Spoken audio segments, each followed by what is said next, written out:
নমস্কার বন্ধুরা, আজকের ভিডিওতে আপনাদেরকে দেখাবো আপনারা জন্ম মৃত্যু তথ্য ওয়েবসাইট থেকে কিভাবে জন্ম সার্টিফিকেট কারেকশন করবেন।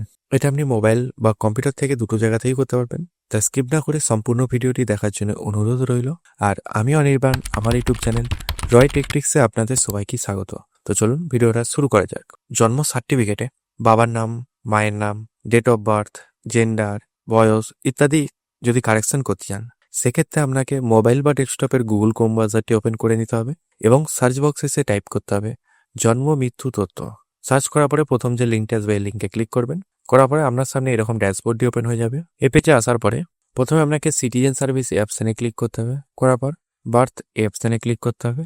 তারপর দেখতে পাচ্ছেন বার্থ সার্টিফিকেট কারেকশন এই অপশানে ক্লিক করতে হবে। করার পরে এখানে আপনার যে সার্টিফিকেটটি আছে সেই সার্টিফিকেটের ওপরের দিকে একটি নাম্বার আছে, সেই সার্টিফিকেট নাম্বারটি এখানে বসিয়ে গেট ওটিপি অপশানে ক্লিক করবেন। তারপর আপনার সার্টিফিকেটের সঙ্গে যে মোবাইল নাম্বারটা লিঙ্ক করা আছে সেই নাম্বারে একটি ওটিপি যাবে।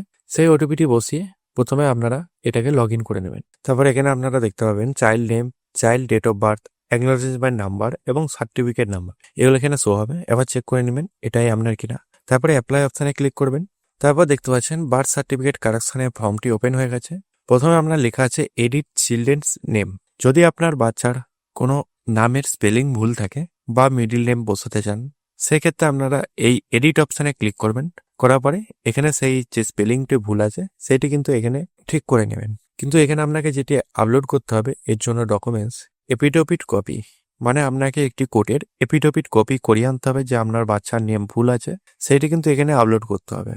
যদি আপনাদের যে ডিসচার্জ সার্টিফিকেট সেখানে যদি ঠিক সঠিক নাম থাকে, এখানে যদি আপনাদের স্পেলিং ভুল থাকে নামের, সেক্ষেত্রে আপনারা সেই ডিসচার্জ সার্টিফিকেট আপলোড করলেও চলবে। যদি তারপরে জেন্ডার যদি ঠিক করতে চান, সেক্ষেত্রে আপনারা সেটি ঠিক করতে পারেন। তারপর এখানে আপনার ডেট অফ বার্থ শো হবে। এবার মাদার ইনফরমেশন, এখানে যদি আপনারা মায়ের তার নাম ঠিক করতে চান, সেক্ষেত্রে এখানে কারেকশন করতে পারেন নেমের জায়গায়। এবং নিচের দিকে আপনাদেরকে কিন্তু সেই প্রুফ হিসাবে আইডি কার্ড, আধার কার্ড অথবা ভোটার কার্ড যেটি ঠিক হবে সেই ডকুমেন্টসটা এখানে কিন্তু আপলোড করতে হবে 250 কেবির মধ্যে পিডিএফ ফরম্যাটে। তারপর নিচে ফাদার ইনফরমেশন, প্রথমে এখানে বাবার ফার্স্ট নেম, মিডল নেম এবং লাস্ট নেম, এগুলোর মধ্যে যদি কোনো কারেকশন করতে চান তো করতে পারেন। এবং এই নামের মধ্যে যদি কোনো ডকুমেন্টস, যে সঠিক ডকুমেন্টসটি আছে, আধার কার্ড বা ভোটার কার্ড বা রেশন কার্ড অথবা পাসপোর্ট বা আদার্স কোনো সরকারি ডকুমেন্টস, এগুলোর মধ্যে যদি কোনো ডকুমেন্টস সঠিক থাকে যেটি চেঞ্জ করছেন, সেটি কিন্তু এখানে আপলোড করে দেবেন 250 কেবির মধ্যে পিডিএফ ফরম্যাটে। তারপর নিচের দিকে present address of mother at the time of this children birth, শিশুর জন্মের সময় মাতার বর্তমান ঠিকানা কি ছিল সেটি কিন্তু এখানে বসানো আছে। সেটি আবার দেখে নেবেন। যদি কোনো স্পেলিং ভুল থাকে বা চেঞ্জ করতে চান, সেটি আপনারা এখানে করতে পারেন।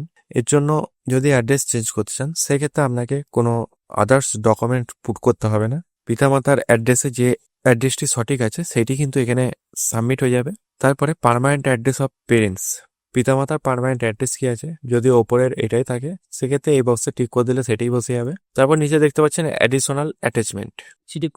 বর্তমানে আপনাদের কাছে এই ঠিকানায় ঠিকানা, সাপোজ ধরুন আপনি এখানে অ্যাড্রেস চেঞ্জ করেছেন, সেক্ষেত্রে কিন্তু আপনার যে সঠিক অ্যাড্রেস আছে সেটি আপনি যদি প্রুফ হিসাবে দিতে চান, সেই ডকুমেন্টসটা এখানে পুট করতে হবে। বা আপনি এখানে কোর্টের এপিডোপিটও জমা দিতে পারেন, অথবা আপনার কোনো ডকুমেন্টসে যে সঠিক যে অ্যাড্রেসটি আছে সেই অ্যাড্রেসটারও প্রুফ হিসেবে আপনারা এখানে সেটি ডকুমেন্টসটি দিতে পারেন। তারপর সাবমিট অপশানে ক্লিক করবেন। করার পরে আপনার সামনে একটি অ্যাকনোলেজমেন্ট নাম্বার চলে আসবে এবং এটা আপনার কারেকশন হওয়ার জন্য জমা হয়ে যাবে এই ফর্মটি। এরপরে স্ট্যাটাস চেক করার জন্য কি করতে হবে, আপনাকে এর হোম পেজে চলে আসতে হবে।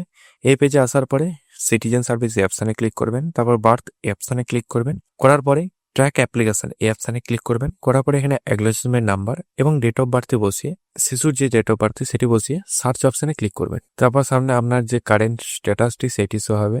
এক্ষেত্রে আমার ক্ষেত্রে শো হচ্ছে যে সাকসেসফুলভাবে অ্যাপ্লিকেশন সাবমিটেড হয়ে গেছে এবং এটা ডাউনলোড করার জন্য অ্যাভেলেবেল আছে।